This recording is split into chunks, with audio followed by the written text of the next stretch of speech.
So here we are on the 10th of October, 2023.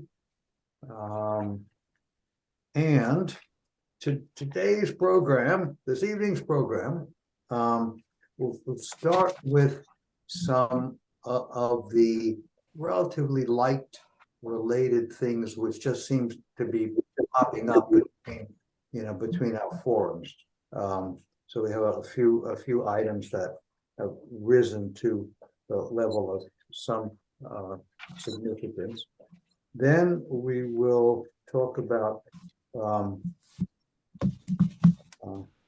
an issue related to this work, which is slapping us in the face right now.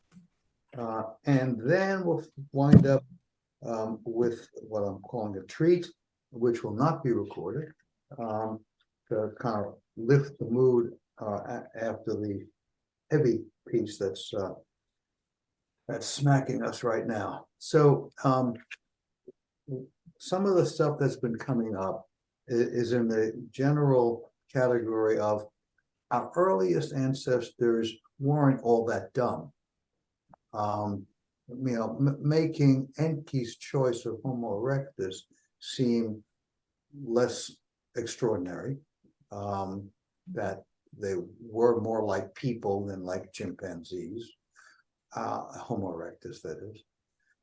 And also that suggests that, we got nothing to be ashamed of regarding our terrestrial ancestors. So we talked, I think last time, about these incredible burials deep underground by a species that's earlier than Homo erectus. I forget the name of that species. That were way down, very difficult access through this cave. And one of the things that indicated was that they had fire, because you can't get down that far without a torch. And also that they had some kind of social stratification, because they would not have gone to that great difficulty of burying bodies deep underground unless there were some people who had achieved special status, Then something that's come up. Anyway, that article was over a month ago. Then there was something that came up in the paper September 26th. Earliest examples of human woodworking. Much to the surprise of the archaeologists. I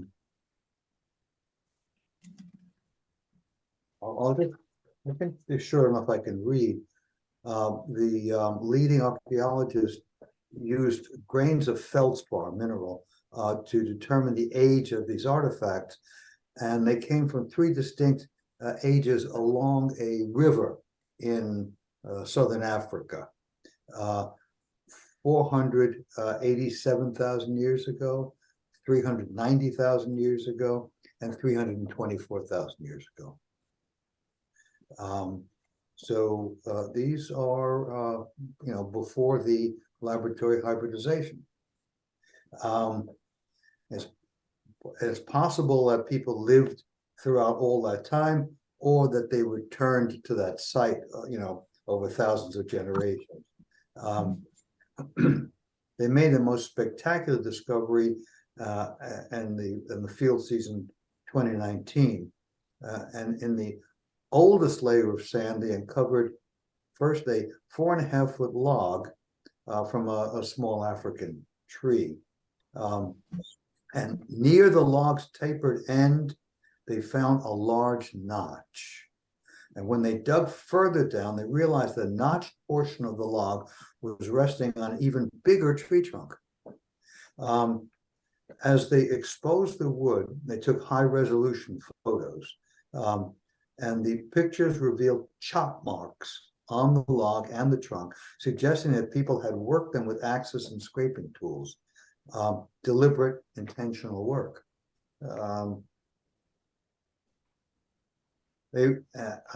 So that's carpentry, large scale carpentry, very long time ago. And this is something interesting because along with oral tradition, there's something I'd call manual tradition, because they collaborated with a traditional Zambian woodworker to interpret their findings, and he helped them understand that the people cut down live trees with stone axes, and they worked the wood so that the two pieces would fit together into some larger structure. Was built, possibly built above the marshy land along the river. It was about keeping your feet dry, or keeping your food dry, or keeping your firewood dry. In this settlement site. And so he said, put yourself in the mind of somebody living there almost 480,000 years ago with a big brain. Now, again, that brain was, big compared to the great apes, but 1/3 the size of ours, approximately. Okay. So he says, don't be frightened of complex suggestions. In other words, these folks were not so dumb.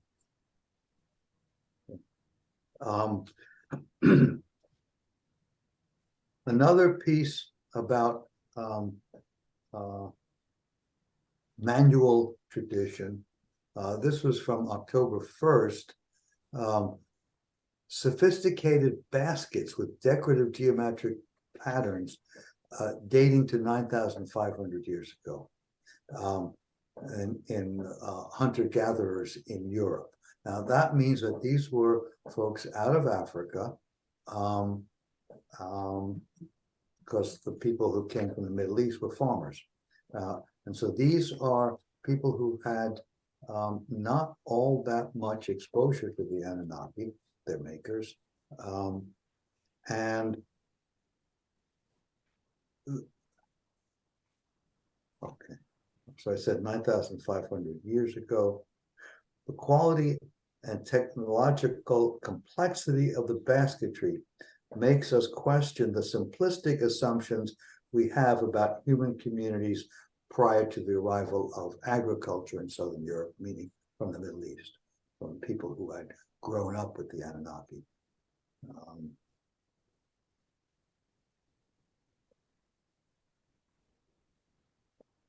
There was this, at the time of the original discovery of these artifacts, which was in the 19th century, no one believed then that they were so ancient, because they were so well preserved and made with materials and weaving techniques that are still in use. Manual tradition.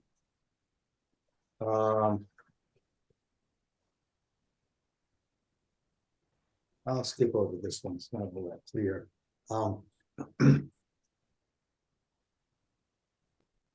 This is about a small demonstration of how pervasive the power of the collective unconscious is.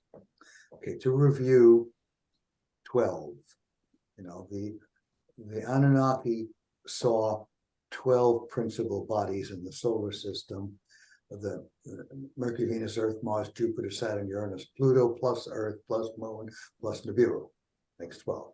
And there are 12 signs of the zodiac circling the heavens. And so they had a ruling circle of 12, male and female, divided equally. And that was reproduced in Greece and in Rome. 6 male, 6 female ruling gods. And as a result, we have 12 marching through the ages. 12 tribes of Israel, 12 apostles, 12 tables of the Roman law, 12 months, 12 inches, 12 hours in the half day, 12 in a jury, bunch of roses.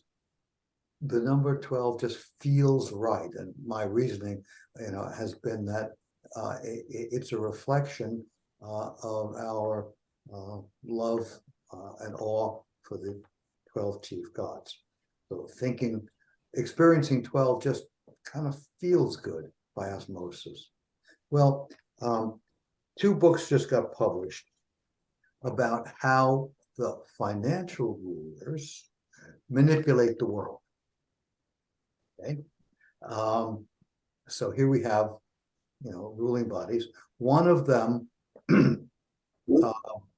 called Taming the Street, subtitle, The Old Guard, the New Deal, and FDR's Fight to Regulate American Capitalism, in the Depression. Okay. And another book, The Problem of 12. When a few, how's that? Somebody's not muted. Well, and never mind. The problem with when a few financial institutions control everything. And this book is about the current situation. So there was this regulation in the 30s, and there were more regulations, after the crash in the 1980s. But the controlling interests slowly accrue power in somewhat different ways to evade the regulations and laws that were put in effect earlier. So in the 21st century, the old trusts appear to be back, but in different garb. And in this book, the author is John. He's an economist in the faculty, I think, at Yale. He identifies. This is interesting. He identifies 8 powers. The 4 index giant funds, Vanguard, Fidelity, State Street, and BlackRock, and 4 private equity giants, Apollo, Blackstone, Carlyle, and KKR. And the reviewer suggests that we consider 4 of the largest banks, JP Morgan Chase, Bank of America, Citigroup, and Wells Fargo, to make 12. But there aren't 12 in this book. The guy who wrote the book, he didn't seem to note the disparity between his title that he was, I think, drawn to by the collective unconscious. He had to talk about 12, but he only came up with 8. I mean, that's really like, wow, that's him. That's remarkable. I mean, and nowhere in the book, apparently, according to the reviewer, does he suggest what the other 4 are. Okay, so much for that. Any thoughts before we plow on? Okay. Well, here we go. I talked to a friend of mine this afternoon who had just dropped off his son at the airport in Kennedy to return to Israel. He's a reservist, but fortunately he's got a desk job, not a combat job. This guy I've known since the early 60s, and he served, he was an officer in an armored unit in Israel's 3 big wars, so he's, I wouldn't say, I mean, he's seen it all, so it's not like this is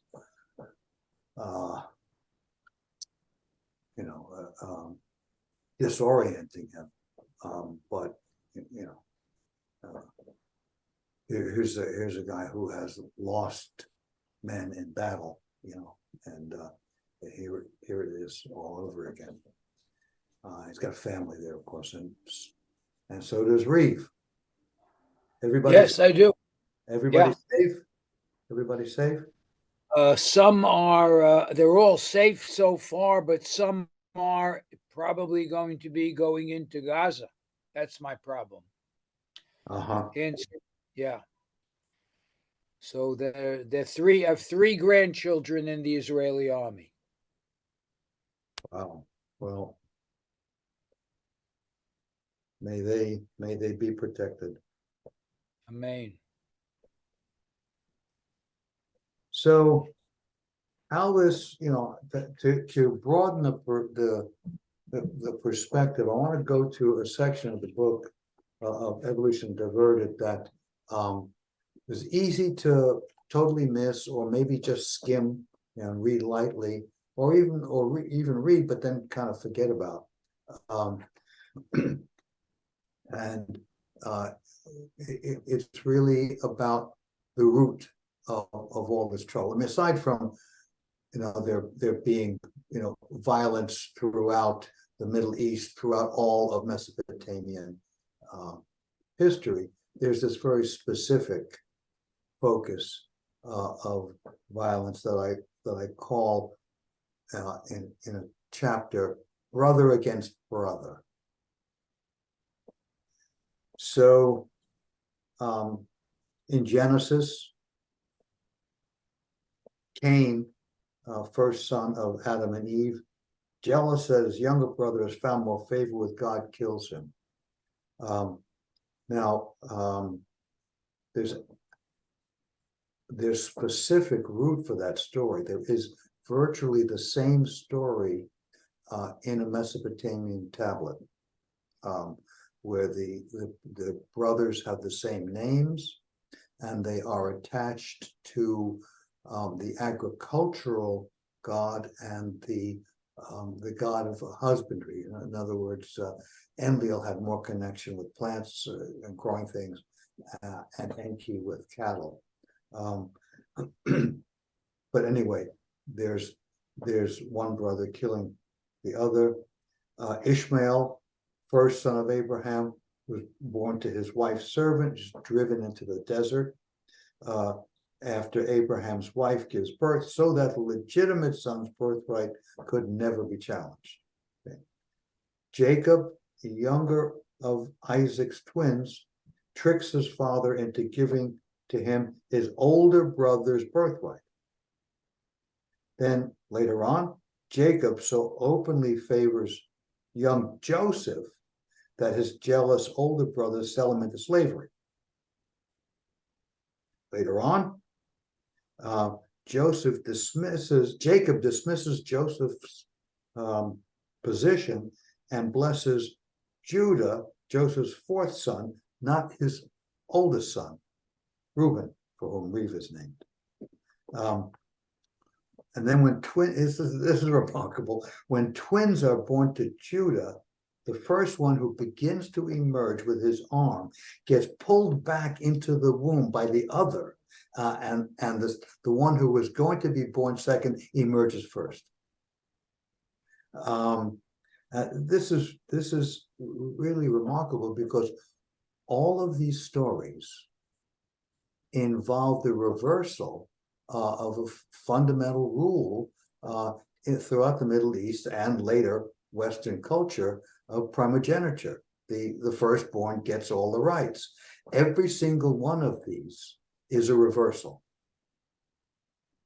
which is exactly what happened when Enlil became the chief of the gods, and he displaced Enki, his half brother, who was older than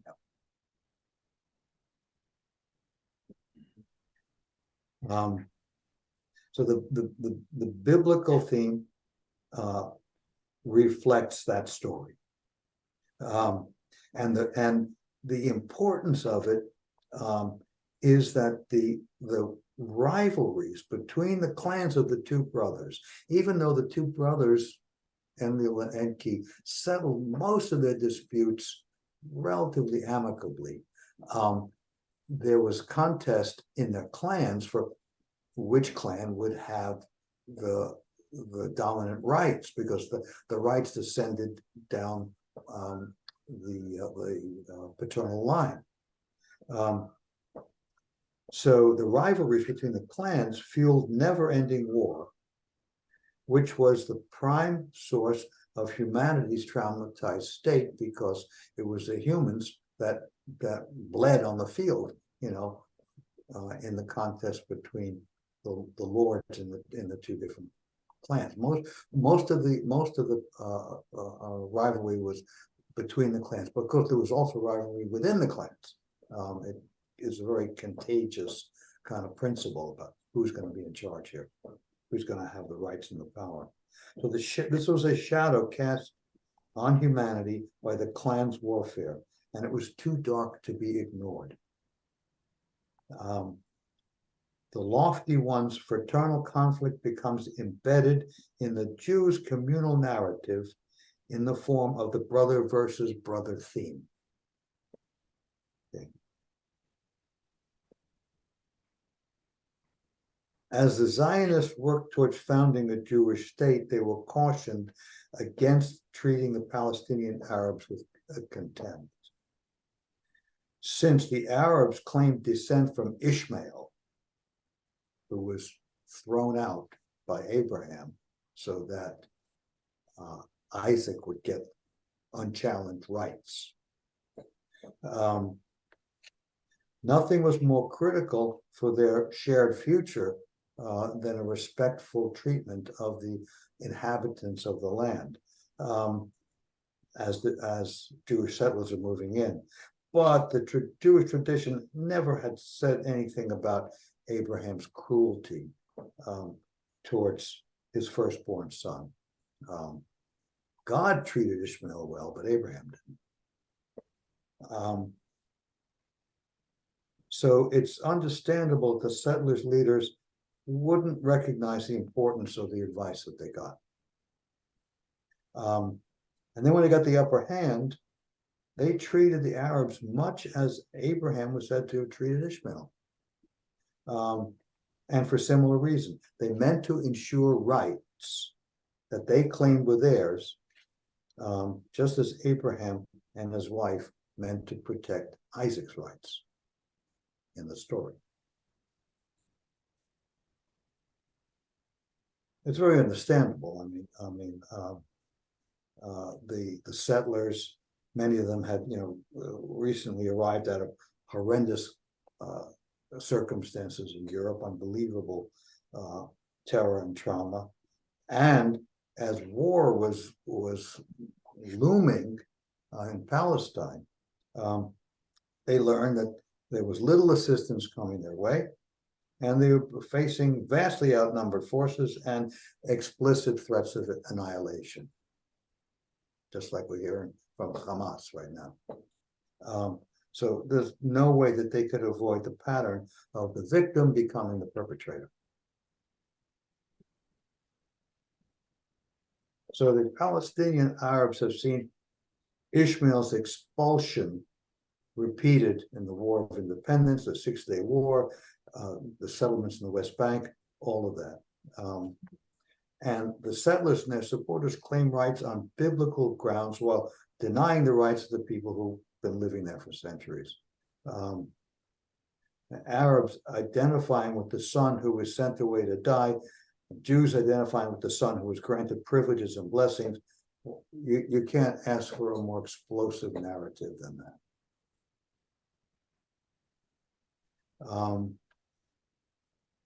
And how can it be that so many people working so long, so hard to put the hatred and violence aside, getting nowhere? Geography gives some proximate causes for the hatred, but the land there has never been long from conflict, just over ownership. But with so many failed attempts, it's clear that some deep force is driving this enmity. And that is the process of reenactment. In distant antiquity, the sands of the Middle East were repeatedly soaked in human blood. Endless warfare was fueled by rivalry between the clans of the two royal brothers from the Bureau. That no longer consciously remembered, that rivalry is recalled viscerally and is amplified by the tales of brother against brother in the Hebrew Bible, which is sacred to both the Jews and the Arabs.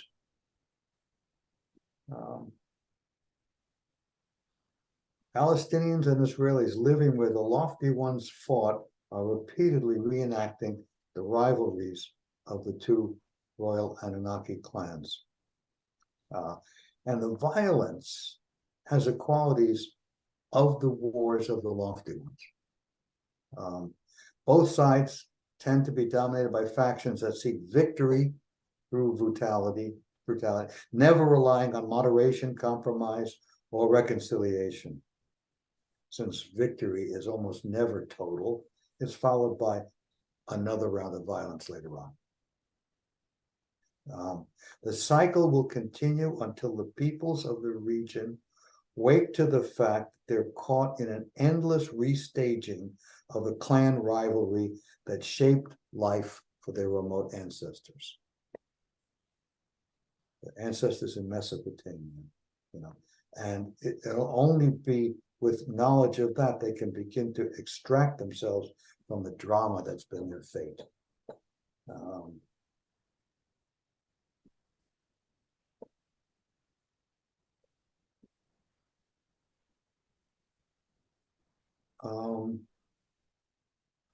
And here's another twist, there's no story that helps this out, and there's one that makes it a little worse. As if the fraternal enmity wasn't enough of a source of trouble, there's another biblical theme that's at work here. God explicitly promises Abraham, Isaac, Jacob, Moses, and Joshua over and over again, in return for your fealty to me, you get the land of Canaan. And that's accompanied by what I expect you to do and allow you to do to the people who are living there because they worship the false gods.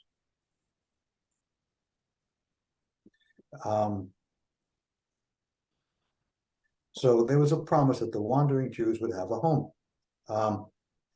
And you have to think that it's tricky to put yourself into the minds of people, thousands of years ago, but you had to imagine that they felt that their claim to the land that they were occupying was shaky. Otherwise, why do they have to keep repeating over and over and over again God's promise?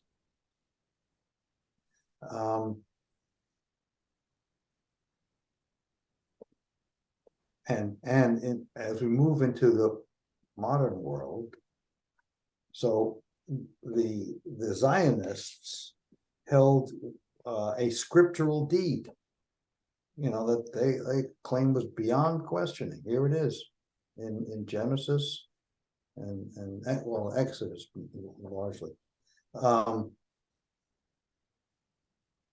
And to top it off, Lord Balfour was the foreign minister of Great Britain, who had the had the League of Nations mandate. He in his white paper, he assured the Zionists that the Jewish people would have a home in Palestine, restaging the biblical promises. Once again, a powerful authority was granting rights in the land of Canaan to Jewish outsiders. Again, and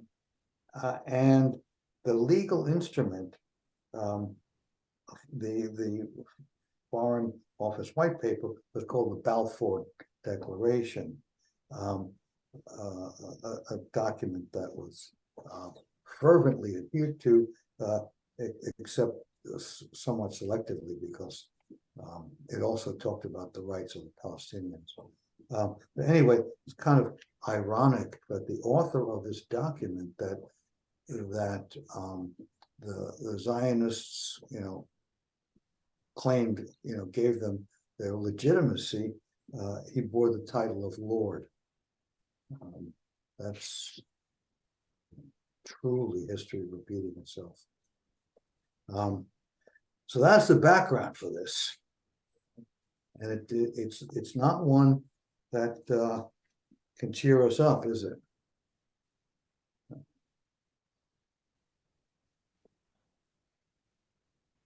So there's probably some big realignment that's going to come out of this, and maybe it'll be somewhat better than what we've had. But once again, it's hard to see a real resolution until we understand where we came from and what we're carrying. And this history, of course, is not, it's not chromosomal. It's cultural. It's in the field. It's in our collective field.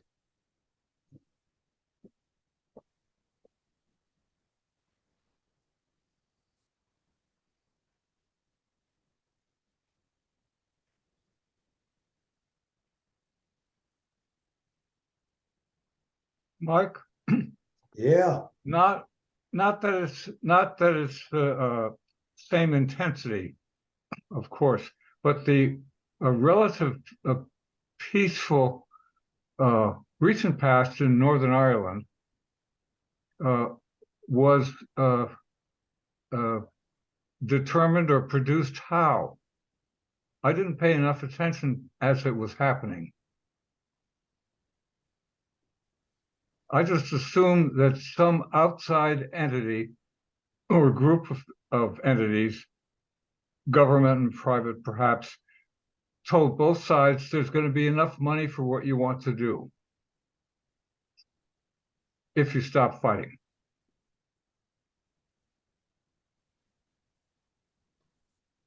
I don't know if that's true.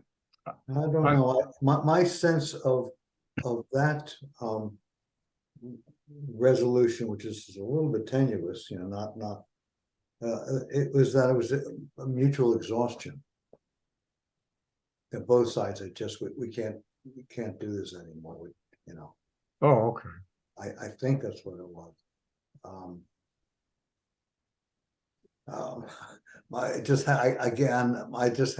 I don't know whether this is the power of positive thinking or, but I just had this sense that it had a lot to do with the mothers, but I don't know for sure.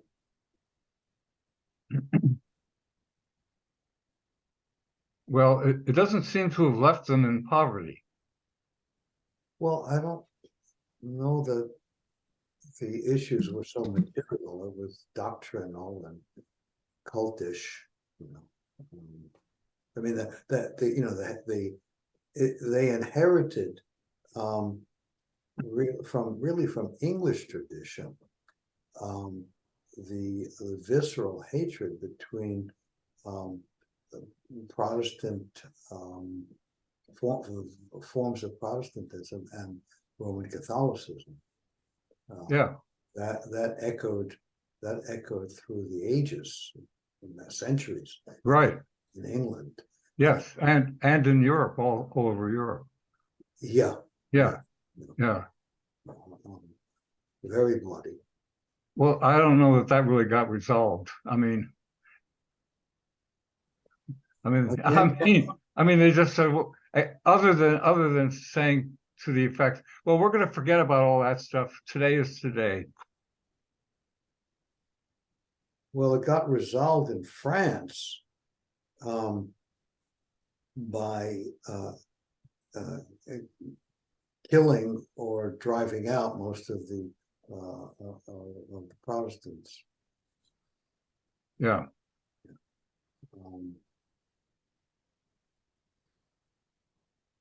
In Germany, the division was geographic, so there wasn't all that much admixture.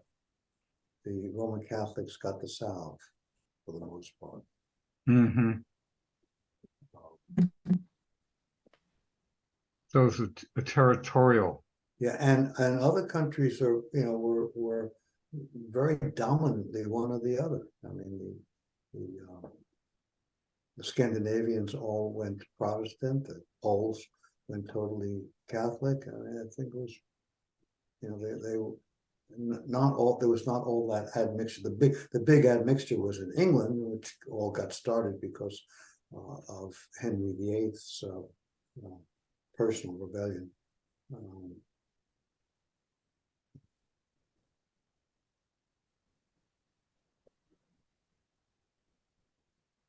Anyway, we're watching. Anyway, yes, I'm We're the middle. involved, right now we're involved in two hot, the United States indirectly, well, directly actually in a sense, materially involved in two hot wars right now. Not to mention all the minor conflicts that we've got our fingers in all around the world.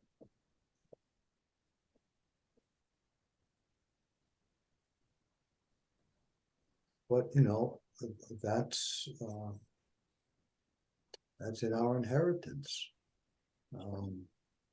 We, in our makeup culturally and genetically, there's a severely traumatized race, the Anunnaki, who clearly adapted to their trauma. They in all of the literature, thousands of years of literature, in what the lords told their scribes to record, there's not a single word of regret about the violence. No wish for anything else.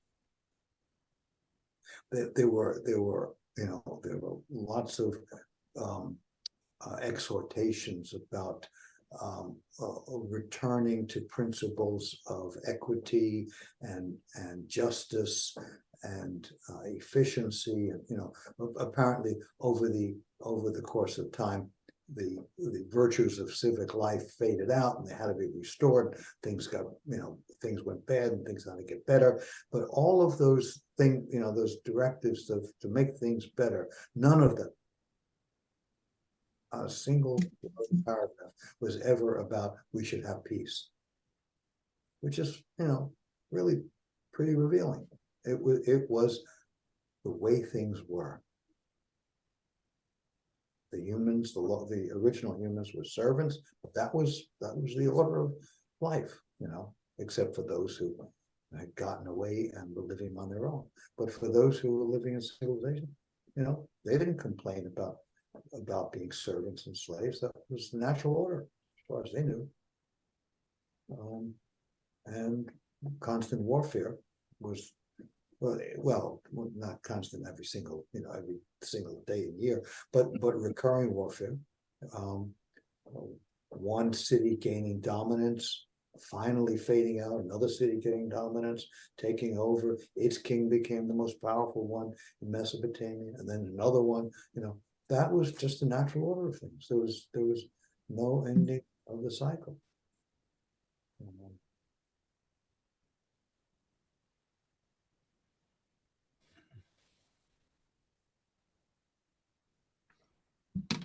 But it doesn't, that isn't to say that it has to, that it cannot change. And there are just so many signs for those who, can read them, so many signs that a new paradigm is coming, that, this grim history and the grim present, should not be cause for despair. Would not be what? A cause for despair, a cause for hopelessness. It shouldn't be, it's simply, its value, is, preparing us or informing us about the intensity, the magnitude, and the nature of the struggle that has to happen. It's telling us where the fixing is to be done, you know. And this may sound funny coming from somebody who's joined a Quaker meeting, but it's not coming from talking about peace. That's not going to do. I mean, look at the Middle East. When you say hello or you say goodbye, what's the word? Shalom, salam. The word is peace. Look how much good it's doing. Every time you say hello or goodbye, you're saying peace.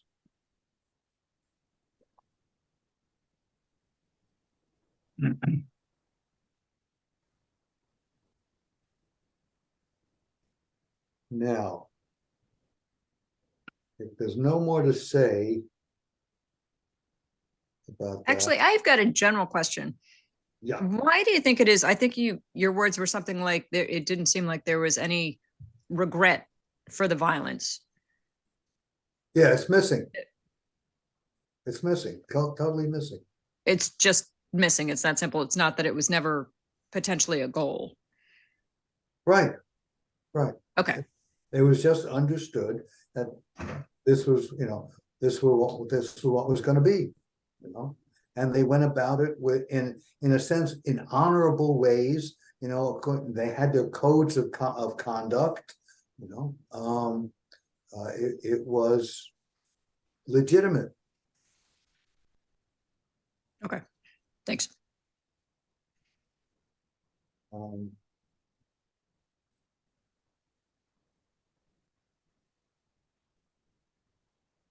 War was not exceptional. War was the way it was.